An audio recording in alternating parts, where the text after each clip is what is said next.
நான்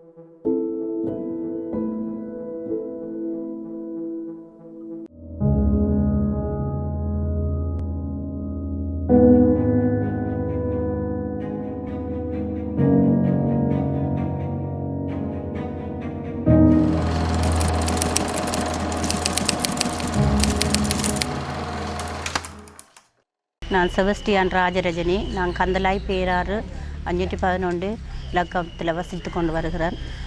என்னென்னு சொன்னால் எங்களோட குடும்பத்தில் 5 பேர் என்ற கணவர் 3 பிள்ளைகள் இருக்குது. எங்களோட அப்பா தான் எனக்கு காணாமல் போனவர். ஜஃப்னா போய் வரும்போது கித்துள்ளத்தில் வச்சு பஸ்ஸில் இருந்து இறக்கி எடுத்தவங்க, எல்டிடின்னு சொல்லித்தான் இறக்கி எடுத்தவங்க. எங்களோட அப்பா அண்ணா 2 பேரையும் அங்கே ஜஃப்னா போன இடத்துல போய் பார்க்க போனவர். பார்த்துட்டு வரும்போது தான் அவரை இறக்கி எடுத்தவங்க அவர் இருக்கிறாரா இல்லை செத்துட்டேரான்னு எங்களுக்கு இன்னும் ஒரு முடிவும் தெரியாது. அதனால் நாங்கள் ஐசிஆர்சி நிறைய இடங்கள் காணாமல் போனவங்க சம்மந்தப்பட்ட நிறைய இடங்களில் நான் போய் எங்களோட அம்மாவும் கொடுத்துருக்குறா, எங்களோட அண்ணா அவர் இல்லை இறந்துட்டார், அவரும் கொடுத்துருக்குறேன். நிறைய இடங்கள் எங்கள்கிட்ட இருக்குது, சான்றிதழ் எல்லாம் அதுகளுக்குரியது இருக்குது. மற்றது இது வரைக்கும் எங்களோட அப்பா பற்றி ஒரு தகவலோ இறந்துட்டேரா இருக்கிறேரா என்றது இது வரைக்கும் எங்களுக்கு தெரியல. எங்களோட அப்பா இருக்கிறேரா இறந்துட்டேரான்ற ஒரு முடிவு எங்களுக்கு தேவை.